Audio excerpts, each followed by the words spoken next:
Hello, college football fans. This is Tim May with the appropriately named Tim May Podcast once again here high above downtown Columbus on East Gay Street, downtown Columbus, which is the capital of college football, I do believe, internationally. I mean, there may be some argument there with Tuscaloosa, Alabama, or Austin, Texas, or Norman, Oklahoma. I'm not going to argue it. Or Athens, Georgia, or if you've ever been to Clemson, North Carolina. But Clemson is not the capital of anything. No, Clemson, they do have a Heisman Way there at Clemson, which is interesting since John Heisman coached there, but they've never won a Heisman Trophy. But as usual, I digress. And as you see, I have my cohort. Actually, he's my Austin Ward along with me. I always want to call you Austin Murphy because he's one of my favorite guys I ever met. He used to be at SI Sports Illustrated. That'd be a great compliment for me. Then he worked for Amazon for a little while. Now he's got a full-time gig again. You know how the world of sports journalism is these days, right, Austin? You ride the wave. Hey, highs and lows. We're going to talk with you a little bit later on about a place you used to work and about what the uproar must be in that place. I'll give you a hint, ladies and gentlemen. It's in East Central Tennessee. There's some people jumping in the Tennessee River right now. But I digress. Don't give it away. Don't give it away. Bottom line is spoiler or a teaser. Bottom line is Ohio State finally had its opening game, a game I've been anticipating this game interestingly for a while because, you know, we all knew Ryan Day could coach. He went 3-0 last year as a head coach. As I reminded him at the pregame press conference this week, he was the only unbeaten head coach in major college football, I do believe. And winningest coach in college football history through 4 games, I think. And he extended that record to 4-0 with a 45-21 win over Florida Atlantic, one of the great beneficiaries of the transfer portal rule and just transfers in general. But the bottom line is it was what a debut for Justin Fields, as you and I were talking about in the press boxes, and our glue man, Spencer Holbrook, as we were talking about in the press box there. If you were taking a straw poll on the Heisman Trophy at the end of the first quarter, Justin Fields probably would have been leading the pack, correct? I think he might have been the winner. Now, he's got some heated competition there from Jalen Hurts last night for that August/September 1st Heisman. But you are absolutely right. We were talking about it on Saturday, Tim, that for a debut performance, there's been nothing like that in Ohio State history. And forget about the whole quarterback. Quarterback. But the first 9 minutes, you're just thinking, it really can't be this easy, can it? I mean, and I think that it's possible that with that offense and that supporting cast around him, it might really be that easy against a bunch of teams on Ohio State's schedule. And that means a one-way ticket to New York City, if you're asking me. Now, is he done with the evolution? Is he a finished product to No, as you saw in the second and third quarters, he is he's not. Definitely not. But I mean, what would you even compare? You said at least for quarterback for debut. What would you even compare that to? I thought Dwayne Haskins Jr. had a pretty good debut last year. J.T. Barrett kind of grew on you as the season went along, but I mean, he showed he was ready for the prime time. It's funny because I'm just thinking back to Art Schleicher's debut back in 1978 when they weren't keeping sack stats back then. But I think he got sacked 114 times by Penn State, threw about 14 or 15 or 18 interceptions. I mean, it was tough sailing, tough sledding in his first start in Ohio Stadium, but that was against a much better team that shouldn't be confused with Florida Atlantic. But the thing that stood out to me, I mean, you talk about just storybook, possible movie type material. When that zone read where he faked to J.K., I think it was Dobbins. It was Dobbins. And then kept off left side.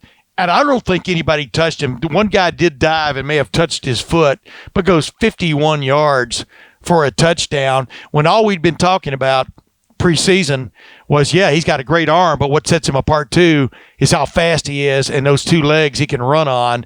And then he goes the distance, 51 yards. Those first 5 steps were all he needed, and then he kind of put it into coast. And then of course, those touchdown passes wide open to Benjamin Victor, right open to Jeremy Ruckert. And then my favorite play, really, I like the touchdown pass to Ruckert. I'm going to talk about that in a minute, what I liked about it. But the touchdown pass to Chris Olave, He just took the snap, stepped back, planted his foot, and drilled a post route. Chris Olave had beaten his man-to-man coverage, and he put the ball right on the money. My big question mark with Justin Fields after watching the spring game and a little bit of spring practice last year is how accurate he would be compared to Dwayne Haskins Jr. And in his debut, in his first 7 or 8, 10 passes, he was about as sharp as you could be. And some of those were obviously, relatively easy throws. I mean, Benjamin Victor has 10 yards of space. Jeremy you still got to put it there. Yeah, though. no, I'm not taking anything away from him. The ones that are in my mind that really showed how good Justin Fields can be in the accuracy, there was a ball. Ben Victor ran a sharp route, I think, for a first down there early in the second quarter. Yeah. Give him credit for that. It started to show the evolution, got a hands out, sharp catch, good route. That one you and I talked about on Saturday, he rolls out. This was also in the second quarter, kind of three-quarter, flips it into Chris Olave. Yeah. That's right on the money. Come Olave's on the drag route. Yeah. So those are the kind of throws I think, and he dropped a dime to Austin Mack later on a little out cut. I mean, it was like it was a good catch, but it was also a great throw. The one where he got hit, and you asked Justin Fields about that after the game, just trying to get those hits and take that contact early on, and it was the deep ball down to Olave that I thought Olave should have made the catch. Yeah. But that might have been the best throw he made. Yeah. Standing in there, into the face of pressure, getting hit, making sure the ball gets out, and he still threw it 30, 40 yards in the air down that right sideline. Goes incomplete. There were just a couple plays where if people wanted them to score 70 or see 70 and feel a lot better about Ohio State, that could have happened. Oh, yeah. You had the ticky-tack Olave pass interference, but yeah. I mean, oh, yeah. But you're right. I mean, the bottom line is he had a great start. I thought that hit he took from Achilles Leroy, which is the one we're talking about. You just talked about that pass to Olave. That kind of took the starch out of the offense, it looked like, for a while. I don't know if you agree or not. I mean, I asked him that specifically, and he basically said no, but something clearly was missing because it took him a while, took him a couple of seconds to get up. Welcome to major college football. And that kid, by the Leroy kid, he ended up getting hurt later in the game, but that guy could play a lot of places. Can play. Definitely brings the wood. But the bottom line is they came back, and what stood out to me about Justin Fields was when they finally got something going again in the late third quarter, it was him running the ball again, kind of shaking things up, waking things up, and then they got their last few points, which I thought, showed some resilience on his part because he got hit quite a few times in that game. And I don't know that, Justin Fields pulled back the reins on himself when he got hit because he knows that he plays quarterback, that's going to happen. Yeah. But it might have had an impact on those guys in the press box coaching and Ryan Day on the field because they did not have any real urgency to put Chris Chugginoff or Gunnar Hoke in the game. And it changed the whole complexion of the offense for me because it was back to what they did last year. FAU started blitzing Fields. They were selling out on J.K. Dobbins against the run, and it's like, Urban Meyer was talking about on that Fox pregame. Well, the numbers weren't balanced again because they didn't fear Fields running anymore. Yeah. They could sense that Ohio State was done with that. Yeah. And that's me. Ohio State and Ryan Day talked about it afterwards. They said, no, that wasn't the case. We wanted to keep the pedal to the metal. I don't believe that, but that's what they said. Well, and the other thing that Ryan Day hinted at, well, didn't hint at, he actually said it was, it was not a perfect outing by Justin Fields. Some of the checks at the line of scrimmage, the blocking calls, which you've got to make, you've got to see things. I keep thinking back to that Washington Redskins game with Dwayne Haskins Jr. when he got popped one time, and it's because he clearly didn't make the right check at the line. From a blocking standpoint, I thought with a young offensive line, youngish as an inexperienced offensive line, Justin Fields needed to be on beat with that kind of stuff. And because I was asking Brandon Bowen about it after the game, and Brandon Bowen was talking about, we really had he really made good decisions and all that kind of stuff. And then I asked him, well, wait a minute, what about this? And he kind of smiled, because once a call is made, you can't just go off the launch pad and do your own thing as an offensive lineman because you may let somebody else come free. And I think that was where it became a little bit disjointed because clearly FAU kind of backed off a little bit with their initial surge. They played more what I call catch defense. And then if Ohio State dropped off into a passing thing, they brought a guy and brought him late. And Ohio State got caught on that because Ohio State likes to run what I call a slant slant protection where they kind of take 3/4 of the offensive line and swing it one way like a swinging gate, and have one guy catching the backside and maybe another guy catching a guy coming up the gut. But the guy's got to know he's coming. Sometimes you don't, you're going to get caught like that. But like you said, FAU was not going to get beat by the run. They decided, and it was clear that Ohio State backed off running Justin Fields, so it all kind of mishmashed, and they'll get that straightened out. Like just like Ryan Day said, the urgency of getting that wide screen to Garrett Wilson. We'll get that fixed immediately. Where Justin Fields threw the ball behind him, it turned into a fumble, which kind of thwarted another drive and all that mess. Those are things you see from a first-year starting quarterback and a brand new offensive line, and they're going to need to get it fixed because Cincinnati, like I said on TV the other night with Dom Taberi, I said, if this was Luke Fickell playing Ryan Day, wow, look out, that could be a hell of a game. But they're going. Ohio State is going to be on the top edge of the talent quotient again this week, just like it will be, I think, all preseason, all throughout the regular season.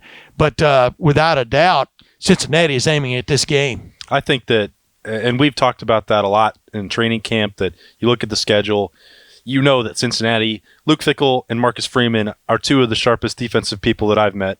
I really love what they do. They've recruited very well for Cincinnati and got that program rebuilt to where they want it to be.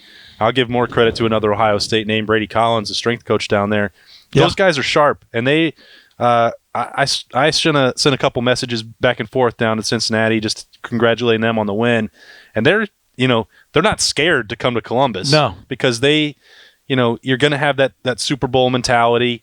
It's an in-state thing. A lot of guys, a lot of players who. There's some that were at Ohio State and some that wanted to be recruited by Ohio State. All those things are going to feed into it.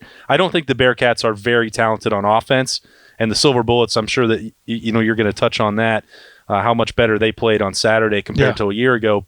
So I don't know that that's the issue, but Cincinnati's defense is going to provide a big test for those guys you mentioned, that new offensive line. Justin Fields is going to have to be sharp with his calls because he's going to get a lot of different looks. Freeman and Fickell will mix it up. They're not going to be afraid to blitz and give him different things. So this is that test that they're going to have to be ready for. And you touched on this. I just want to – you talked to Brandon Bowen. You touched on that after the game. How cool is that story? I mean, Well, I mean, we watched him get carted off the field. Like I wrote in a story that we ran on Lettermen Row. I have a hard time saying that, Boston. But the bottom line is, the last time you really saw him of significance was getting carted off the field with Dr. Chris Kading, holding the air cast so his leg didn't jostle. Yeah. And him looking dejectedly at the whole situation. I'm talking about Brandon Bowen, and he was wanting to make a big comeback a year ago, and that thing hadn't healed correctly, and they had to have another procedure done. So then, as like I pointed out, then in the meantime, he's had a kid. He's become a father, a proud father, by the way. Absolutely. And I saw him in the spring, and I just go, there's something different about this guy. And then in preseason, you've been around him like I have. I'm 6'2", a little over 200 pounds. As Jeff Uhlenhake used to work in the weight room at Ohio State says, you're one of those guys we call skinny fat. But I don't want to know what he'd call me then. Brandon Bowen is a mountain. He is a mountain of a man, and you saw that come to bear on Saturday, man. The zeal with which he played the game as a proud father, as a proud starter again on the Ohio State offensive line. Instead of playing guard now, he's playing right tackle.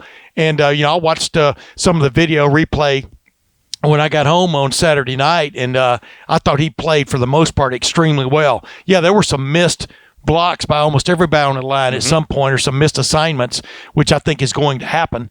I'm not going to castigate. It's week one. Exactly. I'm not going to tar and feather them for something like that in a week one situation with a brand new group playing together. But the bottom line is, you could see the joy. He was jumping up and down after one of those touchdowns like he had scored it. It was crazy. And he's downfield blocking on like a wide screen. He's 25 yards downfield blocking. The effort there is ridiculous. And that's kind of what you sense from all those guys. Jonah Jackson was on cloud nine, Can you imagine? Jonah Jackson, his opener a year ago was for Rutgers. I don't know how many people would have probably been there, but it wouldn't have been anywhere near what was there on Saturday. No. And now he's playing for a team that, based on the polls going into the regular season, number 5 in the country, and he's going to be a major part of that. I mean, can you imagine being that guy? A bunch of cool stories really on that offensive line. I mean, you could go left to right. There, Munford is coming back from injury as well. He's obviously got that great background story. Before the game, I'm watching him. I'm down there from me to you, or me to Will Crawl sitting over there, or Spencer Holbrook, watching these guys warm up the offensive line, and Thayer was definitely into it. I even tweeted a picture of him, but he was like dancing with the music and stuff to the DJ. The DJ access. Yeah, as the DJ was spinning the platters, he was into it. And bottom line, they were all fired up. Harry Miller had this look on his face like, he could go out and do stuff for you as a Navy SEAL. You know what I mean? I didn't want to go say exactly what that would be. Yeah. And then Josh Myers. I mean, they were all just. He got himself a nice block on Fields' first touchdown. Oh yeah, exactly. But like I've been saying all along this preseason, the makings are there for a tremendous offensive line. I do believe as the thing goes along. Right. And but the other thing stood up to my favorite play before we get to the defense offensively was that touchdown pass to Jeremy Ruckert, because I love it. The first one or the second one? I love it. The first one, excuse me. I love it when the scheme comes together. And like we talked about all along, what are they going to do with tight ends? Are they really going to play them like they say they are? Well, at the end of the year last year, you saw them playing 12 personnel quite a bit. Yep. And on this one, you had Luke Fickell lined up as a classic tight end with Jeremy Ruckert as an H-back, basically, just off to his left. And at the start of the play, Luke Fickell runs basically a straight route, right up the takeoff, right up the hash mark. Jeremy Ruckert runs behind him and then peels off, and the guy. It was a perfect call because Florida Atlantic was in man-to-man defense. He peels off and goes behind him. His guy gets scraped. Meanwhile, the safety had jumped the slot receiver. The lone safety jumped the slot receiver, come from the inside. Whoops. Jeremy Ruckert looks like he's running wind sprints on his own in the summer in Ohio Stadium. But what stood out was when Benjamin Victor broke wide open, when Jeremy Ruckert broke wide open, Justin Fields calmed himself and threw a strike. Made the throw. Those are huge moments. Yeah. I mean, for the quarterback, but also for Jeremy Ruckert. I saw his family as I got to the top of the tunnel, to the top of the tunnel after the game, and I went, I think Jeremy Ruckert had a pretty good game, didn't he? And they go, oh yeah, and they were fired up. He was fired up that they came to watch. But the thing about it is, ladies and gentlemen, tip of the iceberg, you didn't really see Jeremy Ruckert last year like you're going to see him this year in this offense if things go like it looks like they're going to go. And this whole mix of having all kinds of things to throw at you it looks like it's going to come to fruition. And I think it helps. You talked about the route concept there with the two tight ends. Yeah. The opening touchdown. Well, Ruckert's second touchdown worked the exact same way, and I believe I'd have to go back. I think Houseman was on the field too. I think they went with 3 tight ends in that set. Yes. And they're making a defense pick. Well, what are you going to do? And FAU wound up with their decisions. You can call it a bust or whatever. They chose Farrell on both of those situations. Well, I mean, Farrell can catch too. Yeah. It's not like you pick your poison situation here. And Ruckert, you're going to leave him free. But he's going to score 10 touchdowns. But having two big fellas like Luke Fickell and Jeremy Ruckert run a rub.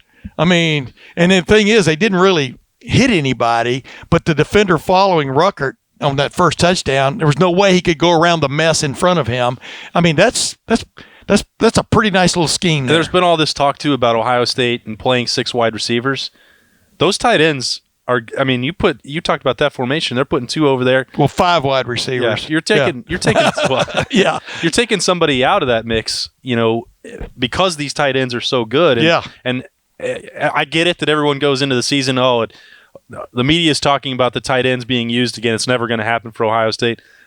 It's going to happen. Ladies and gentlemen, I'm almost hoarse saying this one thing over and over for the last 50 years. Nobody covers the tight end consistently in college football. It looks like maybe Ohio State has discovered that finally. Of course, it helps that your offensive coordinator, Kevin Wilson, loves the tight end. Coaches the tight ends. He doesn't just love them, he coaches them. And so we'll see where that goes. But you've got to like that. J.K. Dobbins started out pretty well. like you said, when Florida Atlantic kind of changed what it was doing defensively, they kind of stoned him for a while. Yep. He comes back, I thought played pretty well until he got popped. The most interesting development on Saturday was Demario McCall was on the game time decision list. Well, all he did was return the opening kickoff 30 yards.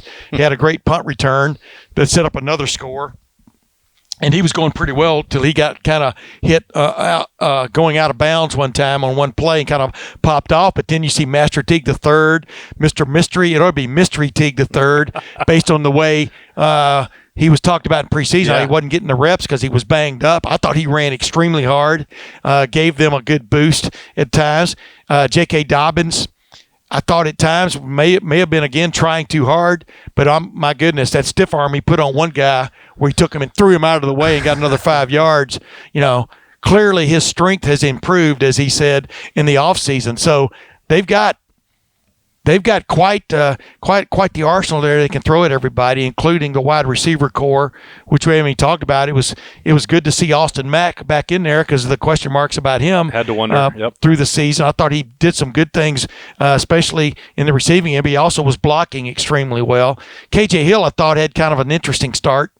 Like I told you in the press box, and Spencer, glue man, it looked like he put the wrong contacts in. I mean, it just didn't. The hands didn't seem to be matching the eyes, on a couple of occasions, and he'll bounce out of that. But Chris Olave, 1 minute he's making a tackle on kickoff coverage.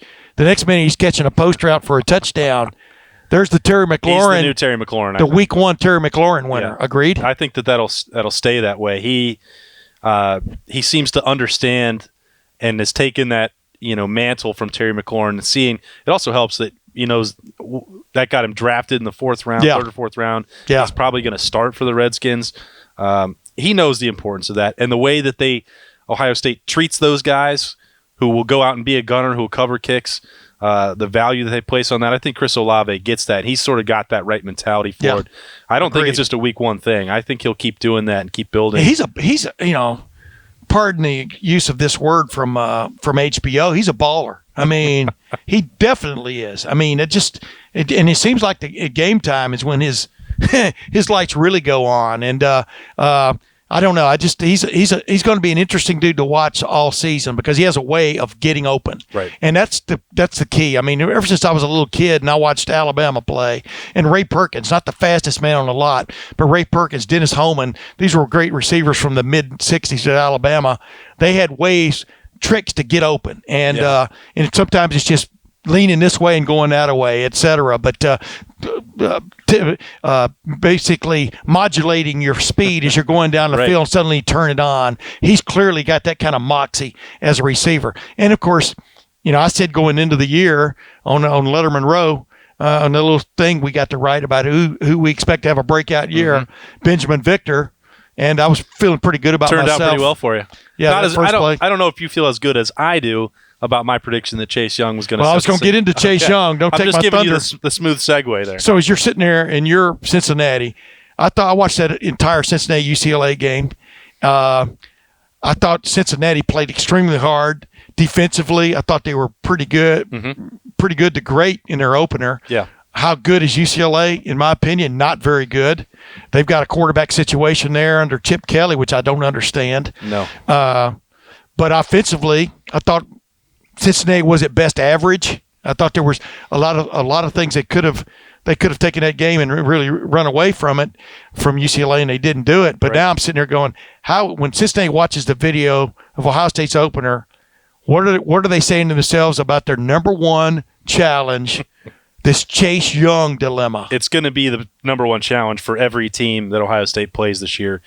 As long as Chase Young is healthy, and now that he's got those two ankles right now, Larry Johnson is knocking on wood somewhere. Yeah. I mean, what he did last year with the 10.5 sacks, double-digit sacks, spending most of the year hurt, I mean, he can get 2 sacks a game in his sleep, I think. Well, we saw what happened Saturday when Florida Atlantic didn't double-team block him.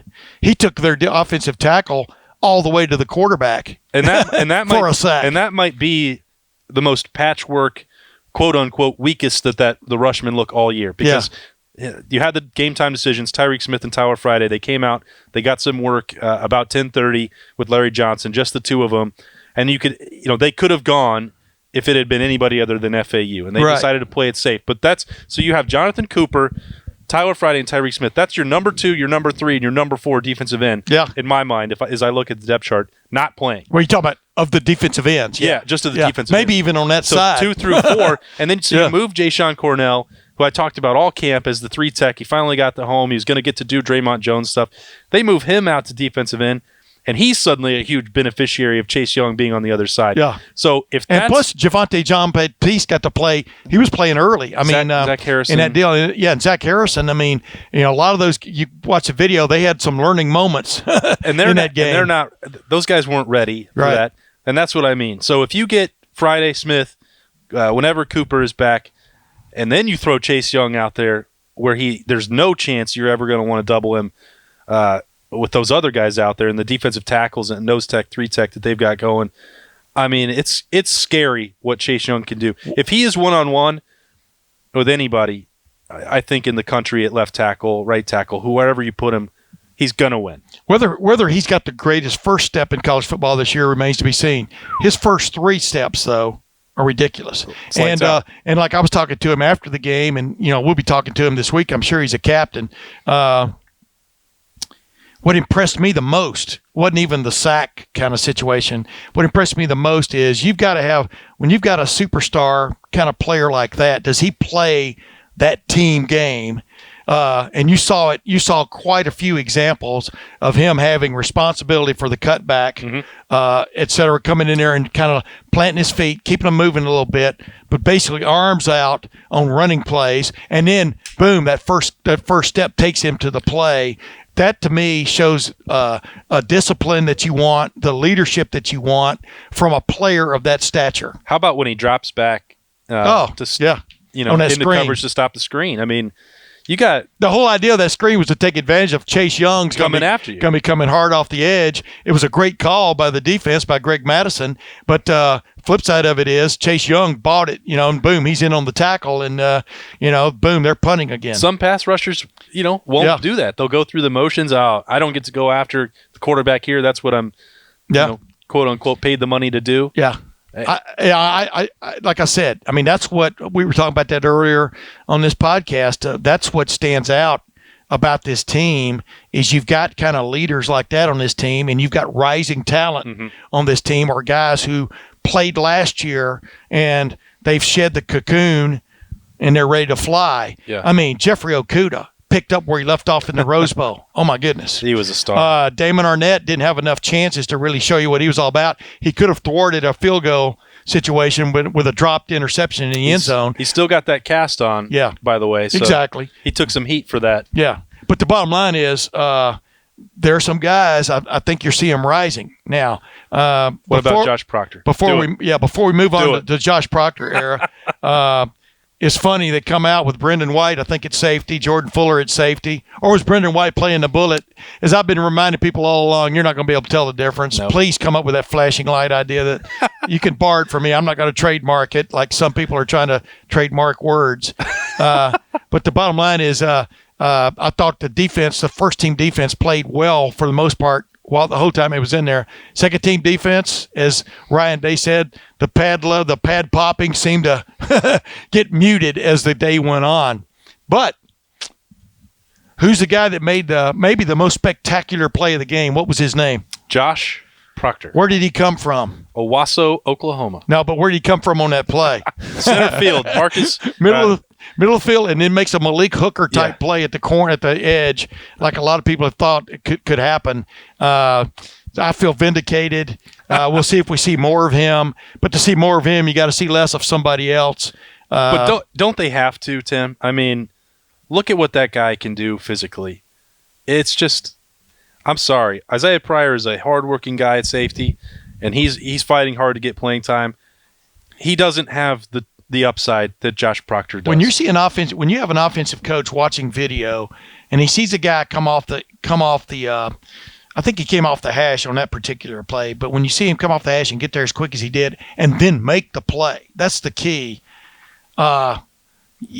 that changes the way you call plays. I mean, Malik Hooker changed the way teams call plays against Ohio State. That fabulous year, that one fabulous year, that Dwayne Haskins-like year he had, and made him a first-round draft pick. But the bottom line is, like I said, there's going to be rising talent on this team that's going to make the difference as this year goes along. You don't judge this team by the way it started the season. I'm going to be judging by the way they're playing in late September and October when the games that really matter start coming around. Not that this game Saturday doesn't matter. Right. In-state rivalry.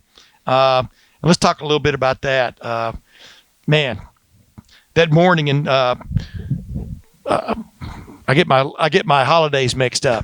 That morning on Veteran Memorial Day, 2011, I had covered the Indianapolis 500 the day before, and hoping for a day off. And we heard it. Basically, we got the word that it was coming down on Monday morning. That in fact Jim Tressel was going to resign, was going to be asked or forced to resign, and that Luke Fickell was going to be named the interim coach. So at 7 a.m. in the morning, I'm parked outside the Woody Hayes Athletic Center, and I'm waiting, and I see cars coming. Clearly there's a team meeting. There were very few players in town, but there's a team meeting about to take place right on cue like it was supposed to. And the next thing you know, about 7:45, I understand it has come down. We break our story, scoops everybody, that, in fact, Jim Tressel was resigning as the Ohio State head coach. Luke Fickell was named the interim head coach.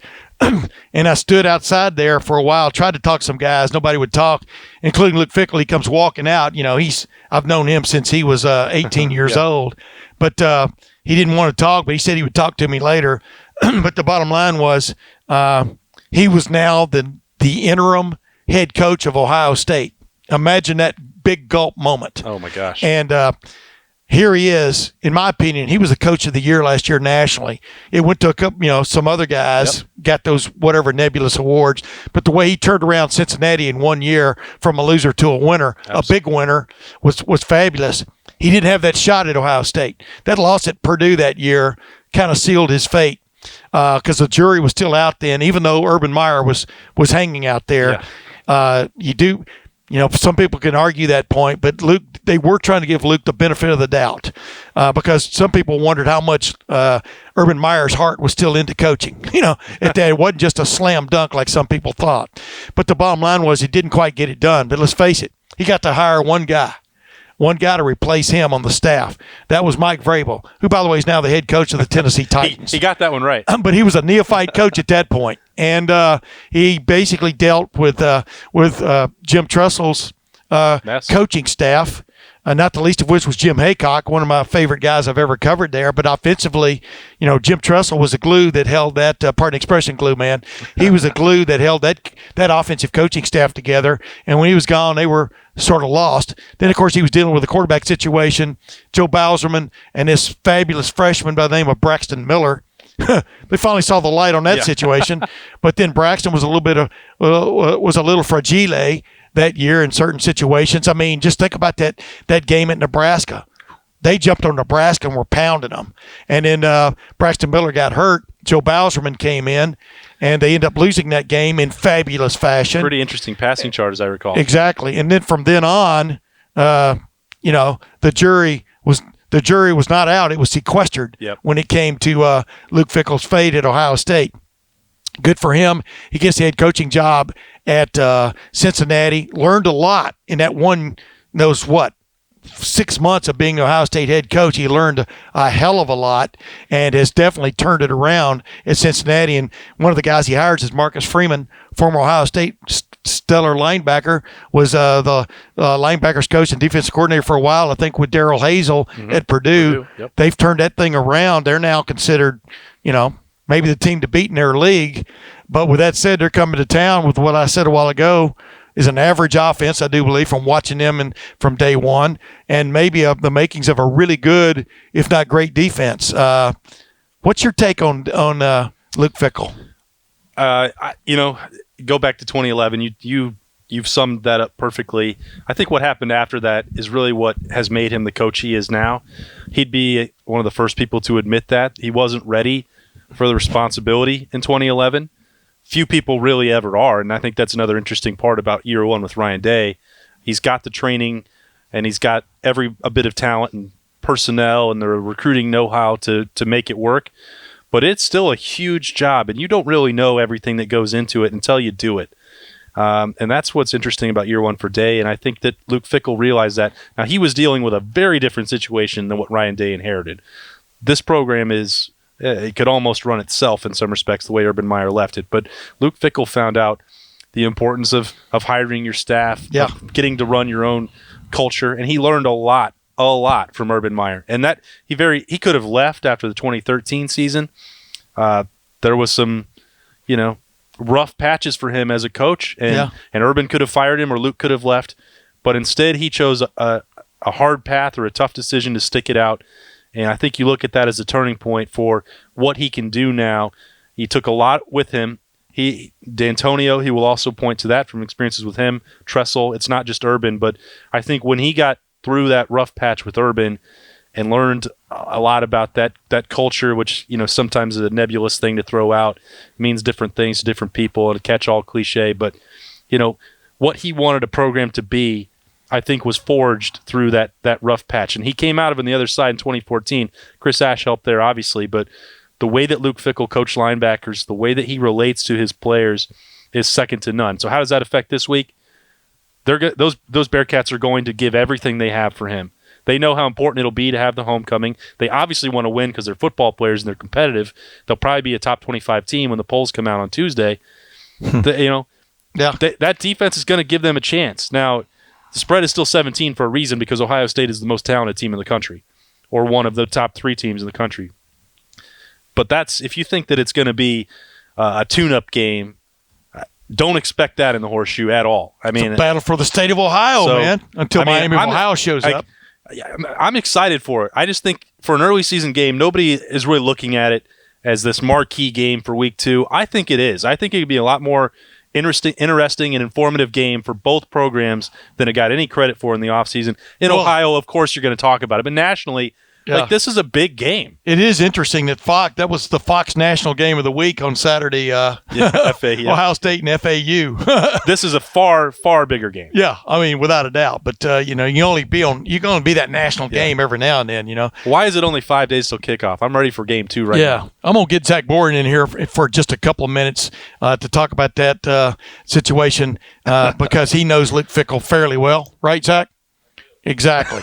By the way, taking out the trash with Zach Boren. That's the segment coming up. Exactly. But bottom line, one quick thing I want to touch with you. Okay. You cut your teeth covering the University of Tennessee football for the Knoxville News Sentinel. Yep.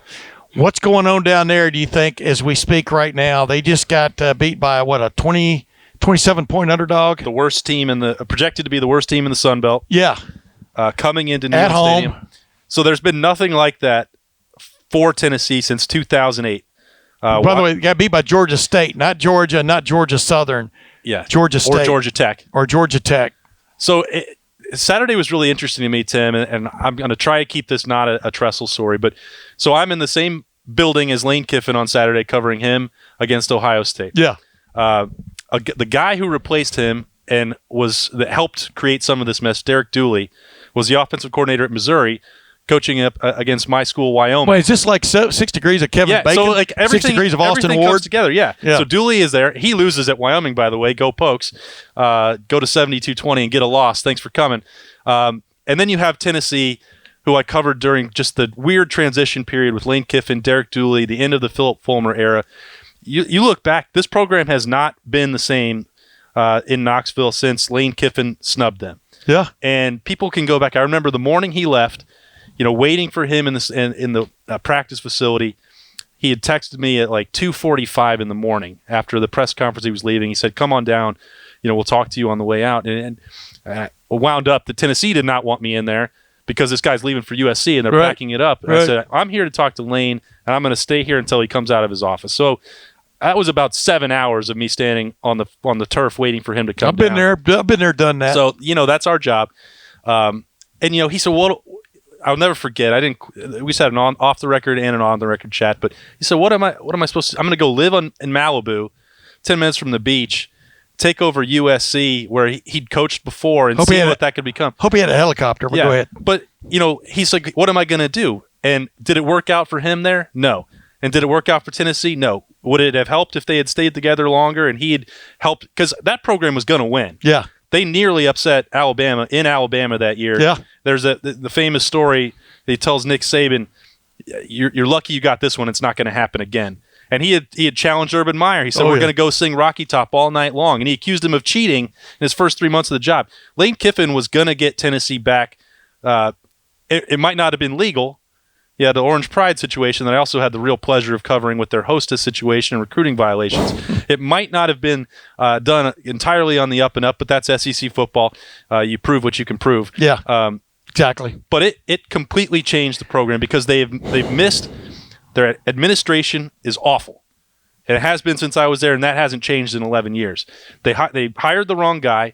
They didn't let him, Derek Dooley was not the one to clean up the mess. They tried to go to the opposite end of the spectrum of Lane Kiffin, who's not going to leave an SEC school, a guy whose dad was the coach at Georgia. Let's take him. He says britches, he'll win. Okay? That was the wrong guy. He's a bright guy. He's a good offensive mind, but they were trying to copy Saban. That didn't work. Okay, what do we do now? Let's go the other way. Let's get Butch Jones, who all he has is unoriginal thoughts in his mind. Speaking of Cincinnati, but go ahead. Yeah. Well, this guy, Butch Jones, had lost to Derek Dooley.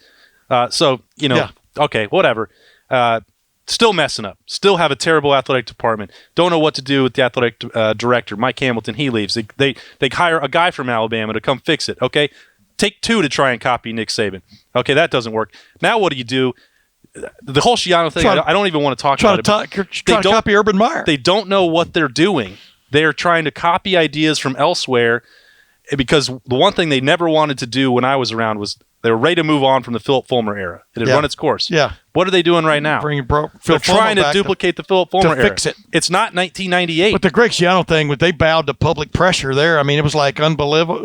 That fan base, you cannot. By the way, we're still waiting for Greg Schiano to explain to us. Remember? Yeah. There'll be a time for that conversation. Yeah, there'll be a time for that conversation. But he's got plenty of time right now. They have no people with the confidence to run their school or their athletic department. But here's the thing. Point I'm getting to is real quickly before I get Zach Boren in here to take out the trash. The bottom line is it does matter who your head coach is. Absolutely. It does matter whether the climate and the et cetera there is like I wrote during the John Cooper era early. It'd be interesting to see how good the place could be if everybody's rowing the boat in the same direction. And for a while they weren't. And then John Cooper, he didn't beat Michigan like he should have, 2-10-1. But from like 92 through 98, that was basically arguably as good a program as there was out there from a talent standpoint, et cetera. They came close. Close isn't good enough. I know. I understand that. But the bottom line is it was funny how when everybody kind of got on board for a while, how things went. And with Tennessee, there's factions pulling. Well, and Philip Fulmer was leading one of them. I wasn't covering the end of that. But here's what I'm getting to. Era. The bottom line is if you watch that game against Georgia State, the better team won. The better team won. They were out personneled. I mean, that should not happen. And it's crazy. It can go in a heartbeat without the right guy running the show. And you have the same situation now. And like Ohio State has one of the largest and most vocal fan bases in the country. But just because they want something to happen, like play the different quarterback or hire this guy, that doesn't happen over there in the Fawcett Center. Right. They know what they want to do, and they stay on the same page. Right. That's not the case at Tennessee. I think sometimes I'm critical of what Gene Smith does, and not every decision he makes is right. Yeah. But he has the complete support of everybody over there that when he decides to do something, nobody's going to go question it and go rogue, usually. Yeah. But almost 100% of the time, they stick with what they want to do. And Tennessee had Philip Fulmer sabotaging the Schiano thing, and it was wild to me when Tennessee and Ohio State, that intersected with that hiring situation. Yeah. Because people would say to me when we were going out to press conferences, like, is it really that bad at Tennessee? And I would say, yes. That place is an absolute garbage dumpster fire. There's a segue for you to bring Zach Boren. Speaking of dumpster fires. He can take out the trash. If Zach took his dumpsters down there, he would need 1,000 of them to clean up the mess. Wow. And it hasn't changed, and it won't change. Yeah. now they're going to need the public pressure to get Jeremy Pruitt out of there after 2 years. But guess what? That's not going to fix it either. Yeah. They made a mistake. How long is it going to take for them to correct this one? How does that reset it again? You can't. You're just not. 1998 is not going to happen again. You can't go back in time. They could hire Peyton tomorrow. It won't fix it. You know what, ladies and gentlemen? I wish Austin Ward had an opinion on that matter, but evidently he does not. Sorry, guys. I'll just stick to covering Ohio State. You know what? We're gonna take a short break here, and I'm gonna do my magic trick and make somebody else appear in this seat. But Austin, thanks for being with me again, my man. My pleasure. And this is going to be an interesting season. You agree? Every week, I'm ready. Because the potential, despite the foibles you saw on Saturday, the potential you saw, the talent you saw on the field across the board, in my opinion, this is going to be an interesting year for Ohio State football. I said after the first quarter, man, gosh, it's too bad that Urban didn't leave some talent for Ryan Day. Yeah, too bad. It's the comparisons are there to 14. I think this roster 14 and 15.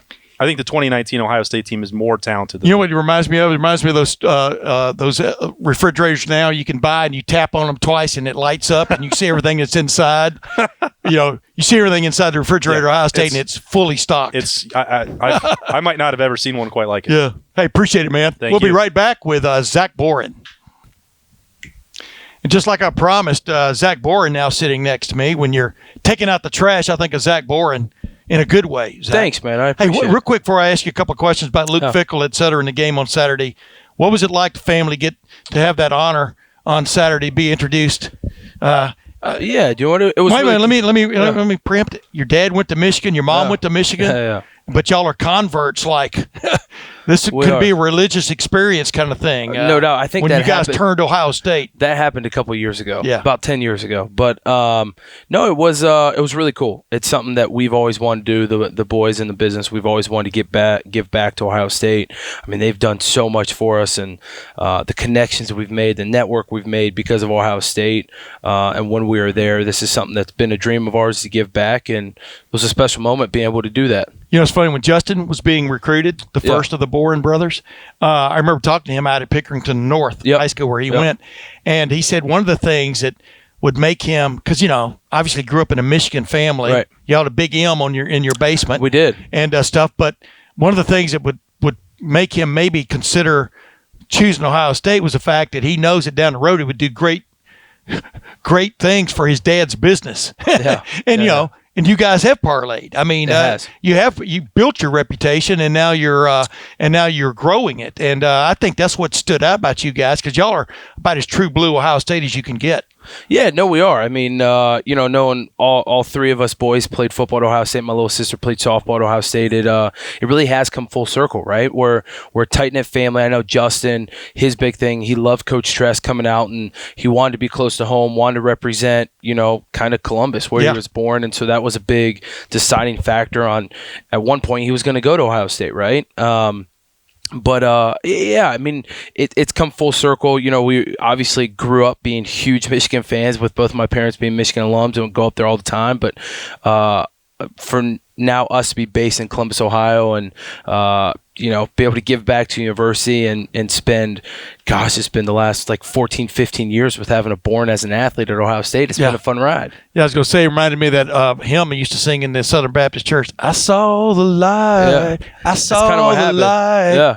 There was a good garage sale, after we had to get all of our clothes, but we ended up not being able to sell any of them. We just had to donate them back. I should have been there, because my last name is May, and I could use those M's. There you go. I bought a Travis Matthew hat because it has TM on it. Oh yeah. And I walk in the stadium on Saturday. They've got a big thing in the end zones that says the TM. Yeah. Which means they're trademarking TM. Yeah. I'm thinking about trademarking my initials TM. Oh, TM, I saw TM. that. I thought they were just holding that up for you. Yeah, they were. Well, they didn't know it, but they were. Okay. We'll talk about that one of these other days, But real quickly, I don't have much time. What did you see Saturday in a nutshell? Just a couple things that you really liked from Ohio State. Yeah, I loved the offense, right? When it came out and the explosive plays that happened early and often. I know Buckeye Nation wanted the team to put up 100 points and keep on the roll that they were going, but we can get into that at a later time. But just what Justin Fields brought to the offense,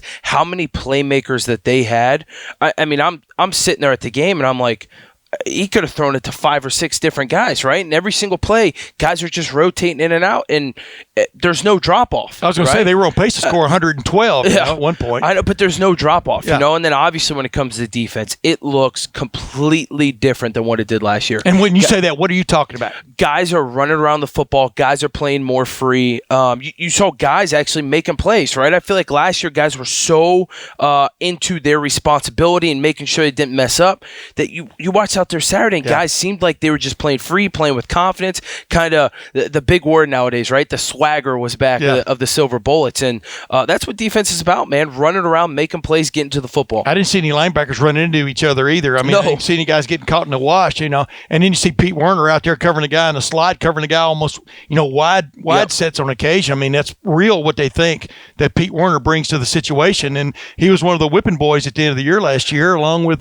Tough Borland. I thought they played extremely well. I think they both played great, right? Yeah. But it goes back to the offense and defense. You saw how deep this team was, you know, and I think that's what people don't realize is that during a football game, you get into routine, right? You go out there, and once that first play hits, kind of everyone gets into their role. And, you know, I'm not going to make an excuse, but you saw how many times guys were rotating. It's the first game of the year. They're playing FAU. They jumped out. It's hard when you rotate like that, right? When you get so many guys in and you're in and out, you're not able to kind of get into the flow of the game, quote unquote.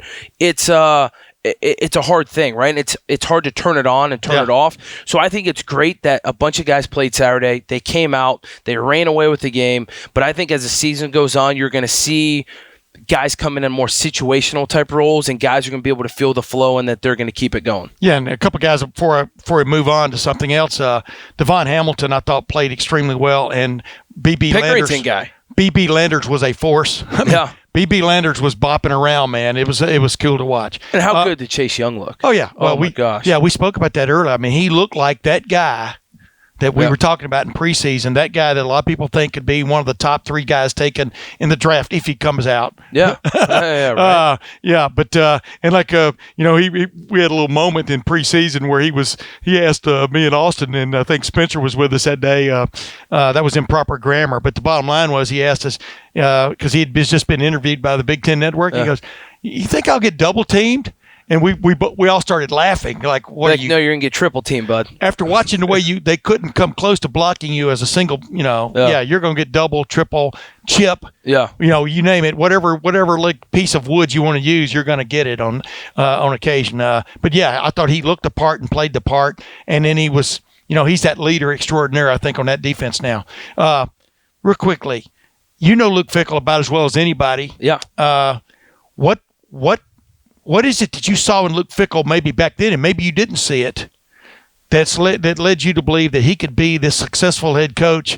As you know, obviously 6-7 was the first losing season since 1988 at Ohio State when he was thrust upon him leading that team through the murk in 2011. Yeah, but you were in the middle of all that. Y'all had all these players that didn't get to play. Etc.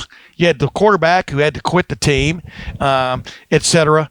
How did he deal with that from your perspective, and what did you see in him that could have led him to maybe be what he has turned into at Cincinnati? You know what? Coach Fickell's always been a class act, has always been a great coach. From a relationship standpoint with other coaches and with the players, I mean, you can't get a better guy. You know, I always thought Coach Fickell was going to be a phenomenal head coach when that day came. You know, I look back at 2011 and I mean, he was dealt a bad hand, right? He had to win a poker game with a terrible hand. How do you do it, right? It's almost man. It's next to impossible, right? Yeah. And so he did everything he possibly could in 2011 to turn the tide, to get the, you know, to swing things the opposite direction. But, you know, with guys being suspended, with so many guys being checked out, you know, with it being their senior year and them being part of the investigation, just saying I'm ready for the next level. Yeah.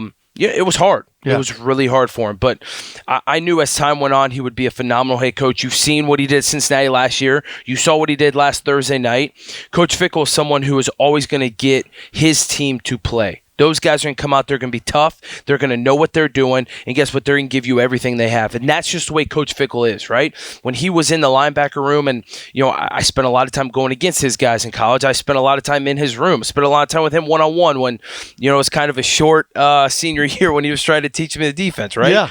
But he's a guy who cares so much about his players, about the team, about the university that he represents, that I'm telling you, those guys, especially the way recruiting's been going the past couple of years with Urban Meyer going with a more national approach and a lot of the top guys in Ohio going to Cincinnati, those guys are going to come in wanting to play, and it's going to be tough. I was talking to a couple coaches at Ohio State, and trust me, those guys know they're in for a big-time dogfight. Yeah. They know it. The players know it, and it's going to be a big game come Saturday. Hey, real quick, though, it's funny because when he was a player there one time, I pulled him aside, and, he and Vrabel and Matt Finkes were sort of the three amigos, the three musketeers, whatever you want to call it, running mates together. Spending time in the library a lot of times. Yeah, they spent a lot of time in the library. Yeah. And then sometimes they actually went to the library in the middle of campus. Yeah. For sure. I'm following your joke there. But he should be here all week. But the bottom line was I pulled him aside one time, and because the way when you would talk,